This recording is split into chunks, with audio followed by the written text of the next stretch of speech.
یہودیوں اور عیسائیوں کی تاریخ اٹھا کے دیکھیں، بنی اسرائیل کی تاریخ اٹھا کے دیکھیں، ان پر آفتیں مصیبتوں کی ایک پوری لسٹ ہے۔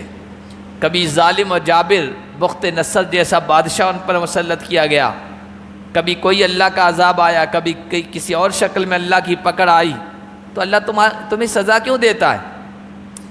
یہودیوں اور عیسائیوں کی طرح مسلمانوں کی بھی یہی سوچ ہو گئی ہے، ہم کچھ بھی کریں بس جنت ہمارے لیے پکی ہے۔ سب مسلمان ہونے کے ناطے سے یہ دعویٰ ہے ہمارا۔ دوسرا، مسلمانوں میں بھی پھر گروہ ہو گئے، جماعتیں ہو گئی، فرقے ہو گئے، تو ہر فرقہ کہتا ہے جنت میں بس ہم ہی جائیں گے، باقی سب جنت میں نہیں، جنت ہمارے لیے رجسٹرڈ ہے۔ وہی سوچ، عمل چاہے کچھ بھی کریں، عقیدہ چاہے کیسا بھی ہو، جنتی تو ہم ہیں۔ حالانکہ تمام نبیوں کی شریعتوں میں اللہ تعالیٰ نے جنت میں جانے کا یا اللہ کے محبوب بننے کا نسخہ یہ بتایا ہے، عقیدہ صحیح ہونا چاہیے اور عمل بھی ٹھیک ہونا چاہیے، عمل صالح ہونا چاہیے، نیک عمل کرنے والا ہونا چاہیے، تو جنت میں جائے گا، ورنہ نہیں۔ صرف کسی کی نبی کی اولاد ہونا، عالم کی اولاد ہونا، پیر صاحب کی اولاد ہونے سے جنت نہیں ہے۔ عقیدہ صحیح ہو اور عمل ٹھیک ہو، الا من آمن وعمل صالحا، ہر جگہ قرآن میں یہی کہا گیا ہے۔ ورنہ نوح کے بیٹے کو کہا گیا تم نوح کے بیٹے نہیں ہو، انہ عمل غیر صالح، اس کا عمل ٹھیک نہیں تھا۔ اللہ تعالیٰ نے کہا اعوذ باللہ من الشیطان الرجیم، بسم اللہ الرحمن الرحیم، وقالت اليہود والنصارى نحن ابناء اللہ واحباؤہ،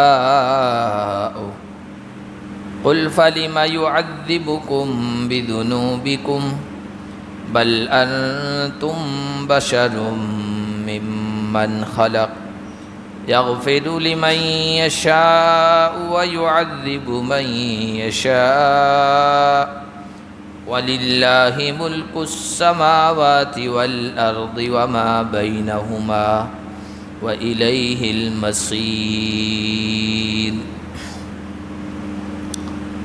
آج کے درس کا آغاز ہم اللہ کے فضل و کرم سے سورۃ المائدہ کی آیت نمبر 18 سے کر رہے ہیں۔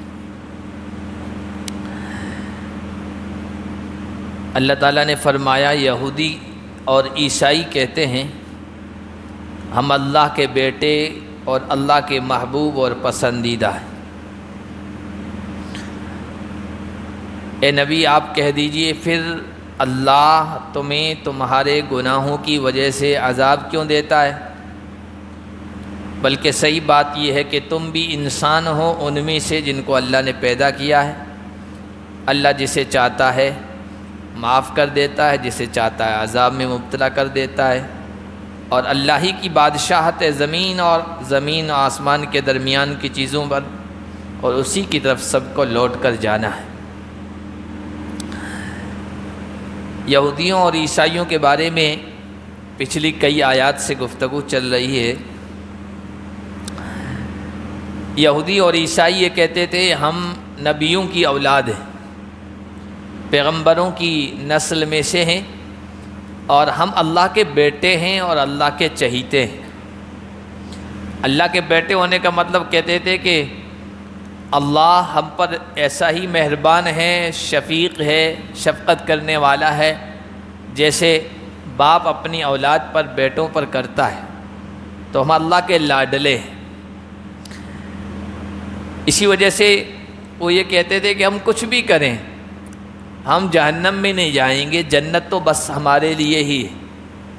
یہودی بھی یہی کہتے تھے، عیسائی بھی یہی کہتے تھے۔ پہلے پارے میں ہم پڑھ چکے ہیں وقالت الیہود والنصارى، وقالت الیہود، یہودی کہنے لگے لن يدخل الجنت الا من كان هودا او نصارى، جنت میں نہیں جائے گا کوئی مگر یا تو یہودی ہوگا یا عیسائی، جو یہودی اور عیسائی ہوگا وہی جنت میں جائے گا، بس وہی اللہ کے لاڈلے۔ ہر زمانے میں کچھ قومیں، کچھ گروہ اور کچھ برادریوں کا یہ اس خوش فہمی میں مبتلا رہتی ہیں کہ بس ہم اللہ کے چاہتے جو چاہے کریں، کوئی پکڑ نہیں ہوگی، اور جنت بس ہمارے لیے لکھ دی گئی، رجسٹرڈ ہے ہمارے لیے۔ آپ ہمارے ہاں جو لوگ ہیں جو اپنے آپ کو بڑی برادری کے کہتے ہیں، خاص طور پر ہمارے برادران وطن میں، ہندو سماج میں برہمن جو اپنے آپ کو کہتے ہیں نا، وہ بھی یہی کہتے ہیں ہم اللہ کے خاص، برہما کے ہم خاص ہیں۔ تو ہم برہما کی اولاد ہیں، برہما کے چہیتے ہیں، یا اپنے آپ کو خدا کی اولاد کہتے ہیں، یا سوریہ ونشی کہتے ہیں، یا چندر ونشی کہتے ہیں۔ یہ چندر ونشی کہنا، اپنے آپ کو سوریہ ونشی کہنا، یا آپ کو اپنے آپ کو خاص قرار دینا ہے۔ تو اللہ تعالیٰ نے یہودیوں اور عیسائیوں سے بھی کہا اگر تم اللہ کے اتنے ہی لاڈلے چہیتے ہو، اللہ تمہیں عذاب کیوں مبتلا کرتا ہے؟ اللہ اپنے چہیتوں کو عذاب میں تو مبتلا نہیں کرے گا نا، تم پر عذاب کیوں آتا ہے؟ اللہ کا پکڑ کیوں آتی ہے؟ یہودیوں اور عیسائیوں کی تاریخ اٹھا کے دیکھیں، بنی اسرائیل کی تاریخ اٹھا کے دیکھیں، ان پر آفتیں، مصیبتوں کی ایک پوری لسٹ ہے۔ کبھی ظالم و جابر بخت نصر جیسا بادشاہ ان پر مسلط کیا گیا، کبھی کوئی اللہ کا عذاب آیا، کبھی کسی اور شکل میں اللہ کی پکڑ آئی، تو اللہ تمہیں سزا کیوں دیتا ہے؟ یہودیوں اور عیسائیوں کی طرح مسلمانوں کی بھی یہی سوچ ہو گئی ہے، ہم کچھ بھی کریں بس جنت ہمارے لیے پکی ہے۔ سب مسلمان ہونے کے ناطے سے یہ دعویٰ ہے ہمارا۔ دوسرا، مسلمانوں میں بھی پھر گروہ ہو گئے، جماعتیں ہو گئی، فرقے ہو گئے، تو ہر فرقہ کہتا ہے جنت میں بس ہم ہی جائیں گے، باقی سب جنت میں نہیں۔ جنت ہمارے لیے رجسٹرڈ ہے، وہی سوچ، عمل چاہے کچھ بھی کریں، عقیدہ چاہے کیسا بھی ہو، جنتی تو ہم ہیں۔ حالانکہ تمام نبیوں کی شریعتوں میں اللہ تعالیٰ نے جنت میں جانے کا یا اللہ کے محبوب بننے کا نسخہ یہ بتایا ہے، عقیدہ صحیح ہونا چاہیے اور عمل بھی ٹھیک ہونا چاہیے، عمل صالح ہونا چاہیے، نیک عمل کرنے والا ہونا چاہیے، تو جنت میں جائے گا، ورنہ نہیں۔ صرف کسی کی نبی کی اولاد ہونا، عالم کی اولاد ہونا، پیر صاحب کی اولاد ہونے سے جنت نہیں ہے۔ عقیدہ صحیح ہو اور عمل ٹھیک ہو، الا من آمن وعمل صالحا، ہر جگہ قرآن میں یہی کہا گیا ہے۔ ورنہ نوح کے بیٹے کو کہا گیا تم نوح کے بیٹے نہیں ہو، انہ عمل غیر صالح، اس کا عمل ٹھیک نہیں تھا۔ اللہ تعالیٰ نے کہا بل انتم بشر ممن خلق، اللہ نے فرمایا بلکہ تم بھی جو اپنے آپ کو کہتے ہو نا اللہ کے چہیتے، لاڈلے، جنتی پکے، تم بھی اللہ نے جو مخلوق، جو انسان پیدا کیے نا، ان میں سے ایک ہو۔ جو اصول اللہ کا تمام انسانوں کے لیے وہ تمہارے لیے بھی ہے، اور اللہ کا اصول وہی ہے جنت میں جانے کا۔ عقیدہ صحیح لے کے آؤ، سوچ فکر صحیح لے کے آؤ، اور عمل کر کے آؤ، نیک اعمال انجام دے کے آؤ، تو جنت ہے۔ چاہے یہودی ہو، چاہے عیسائی ہو، چاہے کوئی اور ہو، یہ ٹھیک ہونا چاہیے۔ یغفر لمن یشاء ویعذب من یشاء، اللہ جسے چاہتا ہے معاف کر دیتا ہے، جسے چاہتا ہے عذاب میں مبتلا کر دیتا ہے، جسے چاہتا ہے بخش دیتا ہے۔ کہ مطلب یہ ہے جو بخشے جانے کے لائق ہے، قابل ہے، اس کے اعمال ایسے ہیں، اللہ ان کو معاف کر دیتا ہے، اور جن کے اعمال ہی ٹھیک نہیں ہیں، عذاب کو بلانے والے، اللہ کے غضب کو، غصے کو اتارنے والے اعمال ہیں، تو پھر تو اللہ ان کو عذاب میں مبتلا کرے گا، چاہے وہ کوئی بھی ہو۔ وَلِلَّهِ مُلْكُ السَّمَاوَاتِ وَالْأَرْضِ وَمَا بَيْنَهُمَا، کیونکہ اللہ مختار کل ہے، جو چاہتا ہے کرتا ہے، کیونکہ زمین و آسمان کی اور ان کے درمیان کی چیزوں کی بادشاہت اسی کی ہے، اسی کی طرف سب کو لوٹ کے جانا ہے۔ یا اہل الکتاب، اب اہل کتاب یہودیوں اور عیسائیوں کو سمجھایا جا رہا ہے۔ نبی اور رسول آتے رہے، سمجھاتے رہے، ہر زمانے میں جو بھی نبی آیا وہ اپنے وقت کا سچا اللہ کا پیغمبر تھا، اس کی بات ماننی چاہیے تھی۔ اب اخیر میں عیسائیت بھی منسوخ، کینسل، رد، اور یہودیت بھی کینسل، منسوخ۔ اب اخیر میں جو محمد الرسول اللہ صلی اللہ علیہ وسلم کی غلامی کا پٹا اپنے گلے میں ڈالے گا، وہی کامیاب ہوگا۔ جس کو جنت میں جانا ہے وہ محمد عربی کے طریقے کو اپنائے اور ان کی غلامی میں آ جائے۔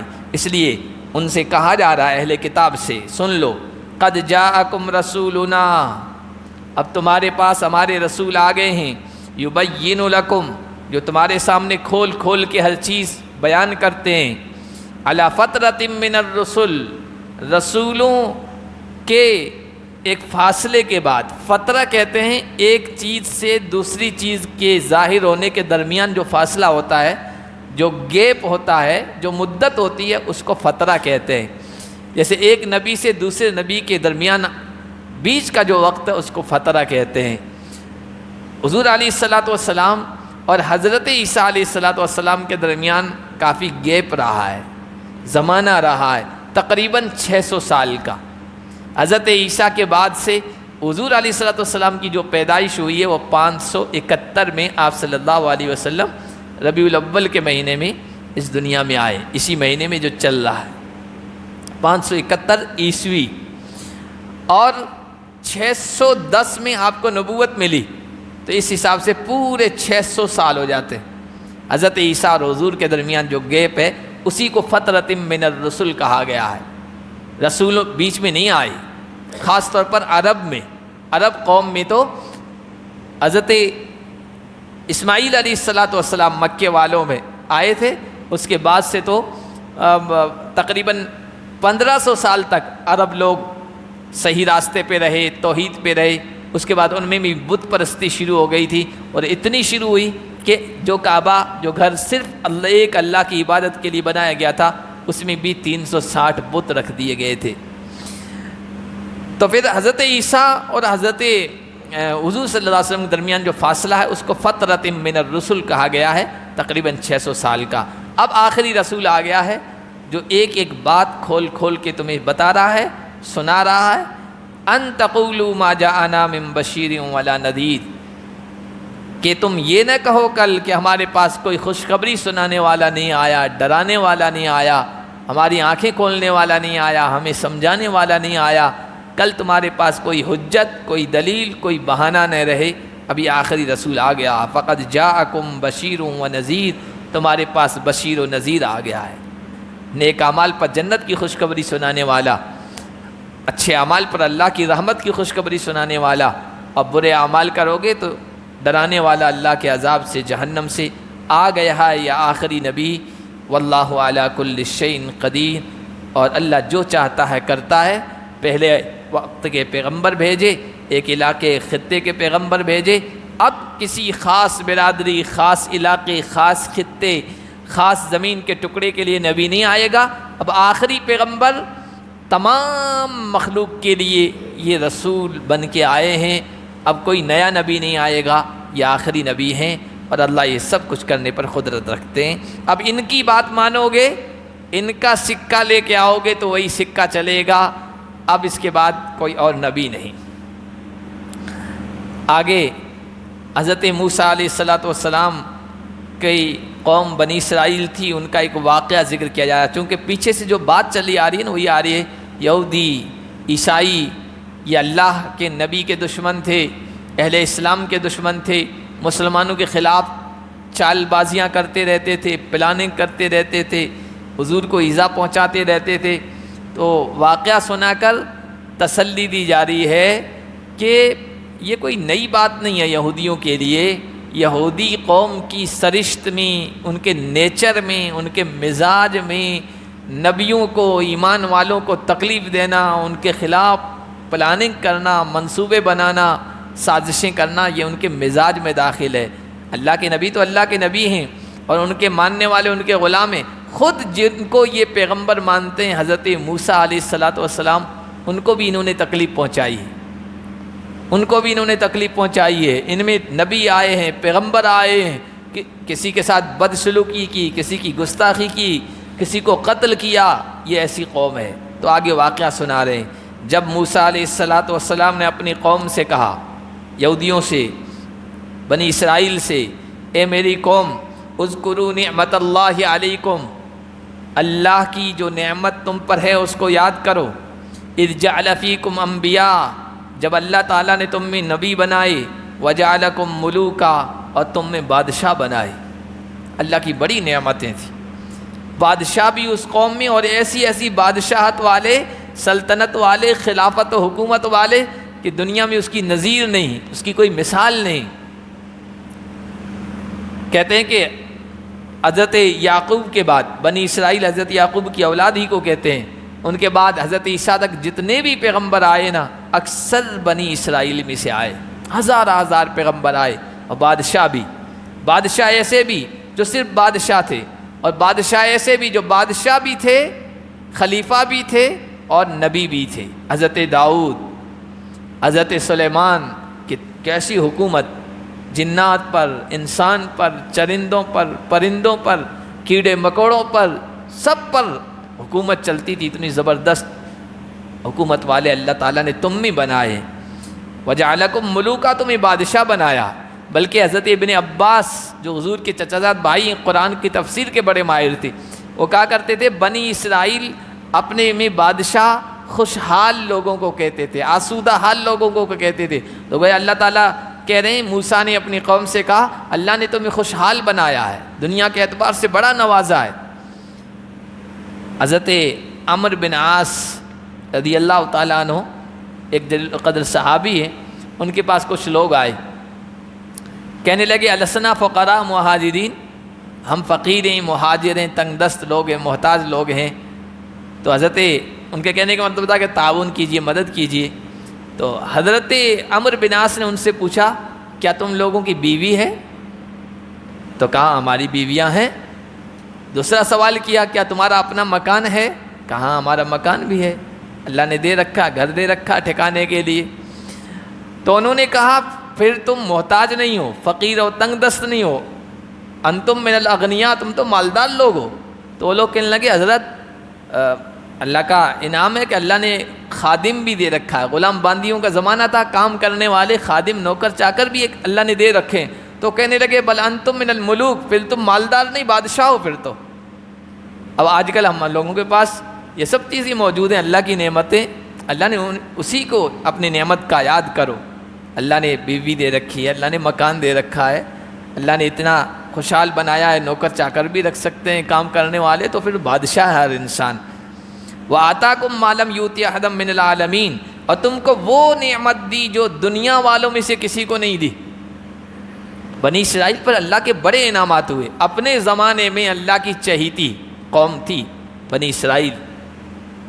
اب دیکھیے اللہ نے فرعون کے ظلم سے نجات دی، سمندر میں سفر کرنے کا موقع آیا، سمندر میں سینہ چیر کر راستے بنا دیے، آگے کہاں جائیں، ایک وادی میں ٹھہرے، اللہ تعالیٰ نے وہاں بادلوں کا سایہ کر دیا، منا و سلوا جیسی کھانے کی چیز اتار دی، ایک چٹان سے 12 خاندانوں کے 12 چشمے پانی کے جاری کر دیے، بڑی نعمتیں دی۔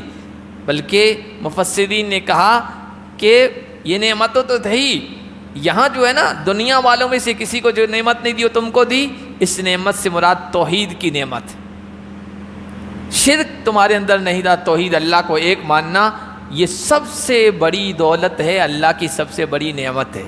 اس لیے ہم مسلمانوں کو اپنے ان پروجوں کا، اپنے ان اگلے لوگوں کا احسان مند ہونا چاہیے، ان کے لیے دعائیں کرنی چاہیے کہ اللہ تعالیٰ نے ان کو توفیق دی، وہ ایمان لے آئے، اسلام قبول کیا اور توحید کی نعمت کو اپنایا، ورنہ پتہ نہیں کس جانور کی پوجا کر رہے ہوتے کہ سانپ، بچھو، کیڑے مکوڑوں، نہر، ندی، نالے، درخت، پتہ نہیں کہاں کہاں جھک رہے ہوتے۔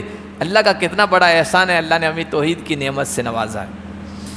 یا قوم ادخلوا الارض المقدسۃ التی کتب اللہ لکم، اب اس واقعہ کا ذکر کر رہے ہیں جس میں کہہ رہے ہیں انہوں نے اپنے پیغمبر کا لحاظ نہیں کیا ہے، موسیٰ کا، ان کی بے ادبی کی، ان کی شان میں گستاخی کی ہے، تو عام مسلمانوں اور نبی کی شان میں گستاخی کریں تو ان سے کوئی بعید نہیں ہے۔ واقعہ یہ ہوا کہ بنی اسرائیل لوگ تھے نا، یہ اصل مصر کے رہنے والے نہیں تھے، یہ آج جو شام ہے، سیریا ہے یا فلسطین، یہ پورا علاقہ ایک تھا، وہاں کے رہنے والے تھے۔ حضرت یوسف کے زمانے میں یہ مصر گئے اور وہیں پھر رہے، وہاں ان کا خاندان پلا بڑا، پھر غلامی کا دور آیا، فرعون نے غلام بنایا، پھر حضرت موسیٰ کو اللہ تعالیٰ نے بھیجا، پیچھے ان کی جو اصل آبادی تھی نا وہاں دوسرے لوگ قابض ہو گئے تھے، قبضہ کر لیے تھے شام میں، فلسطین میں۔ اب یہ جب فرعون کے ظلم سے نجات پا کر سمندر پار کر کے وادی میں ٹھہرے، وہاں پر اللہ تعالیٰ نے کہا تمہیں ٹھکانا چاہیے تو دیکھو ارض مقدسہ بابرکت زمین میں چلے جاؤ، وہاں ایک قوم عمالقہ مشرک ہے، بت پرست ہے، بہت مضبوط قوم ہے، ان سے لوہا لو جہاد کرو، ہمت رکھنا، تمہارا کام ہے، باقی کا کام اللہ تعالیٰ کر دے گا۔ تو حضرت موسیٰ علیہ السلام نے قوم سے کہا ادخلوا الارض المقدسۃ التي كتب اللہ لکم، اس مقدس زمین میں داخل ہو جاؤ جو اللہ نے تمہارے لیے لکھ دیا ہے، اور اپنے پیروں کے اوپر پیچھے نہ لوٹو کہ خسارہ اور نقصان اٹھانے والوں میں سے ہو جاؤ گے۔ حضرت موسیٰ نے 12 خاندانوں میں سے ایک چودھری بڑے لوگوں کو کہا تم زمین کا جائزہ لے کے آؤ، دشمن قوم سے لڑنا ہے نا تو جانچ کرنے والے پہلے بھیجے جاتے ہیں، لڑنے کے قابل ہے یا نہیں، وہاں کے حالات کیا ہیں، سچویشن کیا ہے۔ 12 خاندانوں کو بھیجا تو وہ دیکھ کے آئے، زمین بڑی سرسبز و شاداب، باغات والی، ہری بھری، زرخیز، سب کچھ اچھا ٹھیک ٹھاک ہے، لیکن وہاں جو قوم آباد تھی وہ بڑے ڈیل ڈول والے، بڑے مضبوط قسم کے ہٹے کھٹے قسم کے لوگ، تو گھبرا گئے، یار ان کا تو مقابلہ نہیں ہو سکتا ہے۔ حضرت موسیٰ کے پاس آ کر پوری سچویشن سنائی تو حضرت موسیٰ نے کہا دیکھو باقی لوگوں سے مت کہنا کہ وہاں کے لوگ اتنے ہٹے کٹے ہیں، بہادر لگتے ہیں، ورنہ حوصلے پست ہو جائیں گے اور یہ مقابلے کے لیے تیار نہیں ہوں گے۔ لیکن 10 لوگوں نے کہہ دیا اپنی قوم سے یار لڑنے کی سکت نہیں ہے، مت جانا، کچے کھا جائیں گے، ایسے لوگ ہیں۔ وہ 2 لوگ تھے جو انہوں نے حضرت موسیٰ کی بات کا، زبان کا لحاظ رکھا، انہوں نے نہیں کہا، انہوں نے کہا ہمت کرو، مقابلہ کرو، آگے اللہ فیصلہ کر دے گا، فتح عطا فرمائے گا۔ لیکن جب ان 10 لوگوں نے کہہ دیا قوم میں تو وہ حوصلے ہار گئے، ہمت ہار گئے، اور پھر حضرت موسیٰ سے کہنے لگے ان فیہا قوما جبارین، موسیٰ اس میں بڑے زبردست لوگ ہیں اور ہم اس میں داخل نہیں ہوں گے یہاں تک کہ وہ نکل جائیں، وہ خود نکل جائیں، اس زمین کو چھوڑ کے چلے جائیں تو جا کے ہم بسیں گے، ورنہ ہماری سکت نہیں ہے ان سے لڑنے کی۔ فَإِن يَخْرُجُوا مِنْهَا فَإِنَّا دَاخِلُونَ، اگر وہ خود نکل جائیں تو ہم اس زمین میں داخل ہو جائیں گے۔ قَالَ رَجُلَانِ مِنَ الَّذِينَ يَخَافُونَ، 2 آدمیوں نے جو اللہ سے ڈرتے تھے، اس قوم کا ڈر ان 2 آدمیوں میں، ایک حضرت یوشع تھے، ایک دوسرے کا نام کالب تھا۔ انہوں نے کہا کہ نہیں ڈرنے کی ضرورت نہیں ہے، اس لیے کہ جو اللہ کا ڈر اپنے دل میں سما لیتا ہے، دنیا کی بڑی سے بڑی طاقتور قوم ہو یا کوئی بھی ہو، اس کا ڈر اس کے دل میں نہیں آتا ہے۔ اللہ نے ان پر انعام فرمایا تھا۔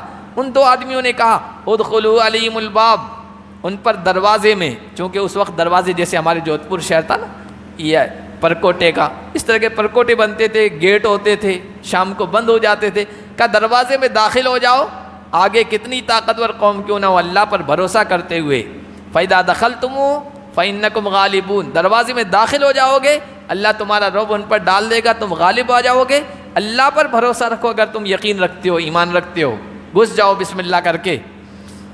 لیکن ہمت نہیں ہوئی، اتنے حوصلے ان کے پست ہو گئے، کہنے لگے اے موسیٰ ہم تو ہرگز اس میں داخل نہیں ہوں گے، اس علاقے میں، جب تک وہ لوگ وہاں ہیں، لہذا تم جاؤ، تمہارا رب جائے، لڑو ان سے جا کے، ہم تو یہیں بیٹھے رہتے ہیں، ہم یہیں بیٹھے رہیں گے، تمہارا رب جاؤ۔ دیکھو وقت کا پیغمبر ہے، نبی ہے، موسیٰ ہے، خود جس کو یہ پیغمبر مانتے ہیں ان کی شان میں گستاخی کر رہے ہیں، ان کا لحاظ نہیں، ان کا ادب نہیں، کہ تم جاؤ تمہارا رب جائے، لڑو، ہم نہیں لڑتے ہیں۔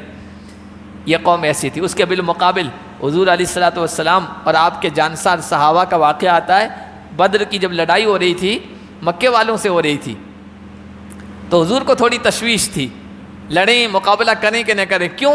مدینے والے آپ کو مدینے لے کے آئے تھے تو انہوں نے یہ کہا تھا آپ پر کو اگر کوئی باہر سے حملہ کرے گا تو اس کا منہ توڑ ہم جواب دیں گے، آپ کی حفاظت کریں گے۔ اس میں یہ بات انہوں نے طے نہیں کی تھی کہ ہم مدینے سے باہر نکل کر کسی سے لڑیں گے، یہ بات طے نہیں ہوتی۔ تو حضور کو پتہ نہیں کہ لوگ تیار ہوں گے کہ نہیں ہوں گے، حضور نے صحابہ سے مشورہ لیا، لڑیں، مقابلہ کریں کہ نہیں کریں؟ حضرت عمر کھڑے ہوئے کہنے لگے یا رسول اللہ لڑیے، ہم آپ کے لیے تیار ہیں، سب کچھ قربان کر دینے کے لیے۔ کہا تم بیٹھ جاؤ، بیٹھ گئے۔ پھر حضرت ابوبکر کھڑے ہوئے، وہی جملہ کہا آپ لڑیں، ہم آپ پر جانیں قربان کر دینے کے لیے تیار ہیں۔ لیکن یہ چونکہ دونوں مہاجر تھے، مدینے کے نہیں تھے، ان کو بھی بٹھا دیا۔ تو صحابہ، انصار صحابہ سمجھ گئے کہ ہماری رائے لینا چاہتے ہیں کہ ہم مدینے سے باہر نکل کر لڑیں گے کہ نہیں لڑیں گے۔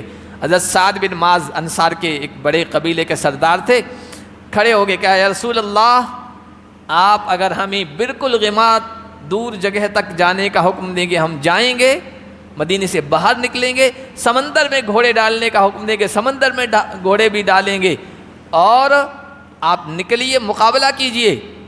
ہم موسیٰ کی قوم کی طرح نہیں ہے جو یہ کہہ دیں تم جاؤ تمہارا رب جانے، لڑو ان سے، نہیں، ہم آپ کے آگے بھی لڑیں گے، پیچھے بھی لڑیں گے، دائیں جانب سے بھی لڑیں گے، بائیں جانب سے لڑیں گے، جہاں آپ کھڑے کر دیں گے وہاں مقابلہ کریں گے۔ ایک طرف حضور کے صحابہ، ایک طرف موسیٰ کی یہ قوم، تو یہ تو قوم بنی اسرائیل ہے ہی ایسی، نبیوں کی گستاخ۔ تو حضرت موسیٰ نے کہا رب انی لا املک الا نفسی و اخی، پروردگار میں تو اپنا مالک ہوں، میرے بھائی ہارون کا مالک ہوں، بس ہم دونوں تیار ہیں، باقی قوم تیار نہیں ہے۔ حالانکہ لوگ کتنے تھے پتہ آپ کو؟ 6 لاکھ بنی اسرائیل تھے، اس میں اگر 2 لاکھ عورتوں کو نکال دو، مان لیں 2 لاکھ بچوں کو نکال دو، پھر بھی 2 لاکھ مرد جنگ کے قابل لڑنے والے تھے، لیکن بزدل بن گئے۔ بزدلوں کا یہی حال ہوتا ہے۔ لہذا میرے اور ان ناہنجار فاسق قوم کے درمیان فرق کر دیجئے۔ اللہ نے کہا اب یہ بستی ان پر 40 سال کے لیے حرام ہے۔ اتنے اچھا علاقہ، سرسبز و شاداب، زرخیز، باغات والا علاقہ، ان کا کام یہی تھا، داخل ہو جاتے، مقابلے کے لیے تیار ہو جاتے، باقی کا کام ہمارا تھا اللہ کہتے ہیں، لیکن بزدل بن گئے۔ اب 40 سال تک ان کو یہ سرزمین نہیں ملے گی۔ چنانچہ وہ وادی تیہ کہتے ہیں، سمندر پار کر کے جس جگہ یہ ٹھہرے ہوئے تھے، 40 سال وہیں تمک ٹوئیاں مارتے رہے، گھومتے رہے، پھرتے رہے، کوئی منزل، کوئی ٹھکانہ ان کا نہیں تھا۔ 40 سال کے بعد ایک نسل جو تھی نا وہ چلی گئی، ختم ہو گئی۔ حضرت موسیٰ بھی چلے گئے، حضرت ہارون بھی چلے گئے، اور جو بڑی عمر کے تھے سب چلے گئے۔ نوجوان نسل آئی، حوصلے والی، بہادری والی۔ انہوں نے پھر اس وقت جو حضرت یوشع تھے، پیغمبر بنائے گئے تھے، ان سے کہا اب ہمارے اوپر کوئی ذمہ دار بادشاہ بنا دیجئے، اب انشاءاللہ اس قوم کا مقابلہ کریں گے، اب بزدلی نہیں دکھائیں گے۔ چنانچہ حضرت یوشع نے پیچھے دوسرے پارے میں واقع آیا ہے، حضرت طالوت کو بادشاہ بنایا، پھر انہوں نے ہمت کی، مقابلہ کیا، اللہ نے فتح عطا فرما دی۔ تو اللہ نے کہا اب یہ 40 سال تک یہ زمین ان پر حرام ہے، زمین میں بھٹکتے پھریں گے۔ اے موسیٰ ایسے فاسق، ناہنجار، گنہگار اور نافرمان لوگوں پر افسوس مت کیجئے کہ ان پر اللہ کی طرف سے یہ عذاب مسلط ہو گیا ہے، 40 سال گھومتے رہیں گے۔ اسی وادی میں ایک بیابان میں گھومتے رہتے تھے بس 40 سال تک، چل رہے ہیں، صبح شام وہیں پہنچتے تھے جہاں سے چلتے تھے۔ یہ اللہ کی طرف سے تھا۔ آگے اگلا جو درس ہوگا ہمارا، حضرت آدم علیہ السلام کے 2 بیٹے تھے، اور دنیا میں سب سے پہلا مرڈر، قتل کا واقعہ جو پیش آیا تھا، وہ واقعہ یہاں بیان ہوا ہے۔ اسی جگہ قرآن میں صرف ایک جگہ بیان ہوا ہے، تو انشاءاللہ اگلے درس میں پڑھیں گے۔ اللہ پاک ہم سب کو قرآن کو سمجھنے کی توفیق عطا فرمائے۔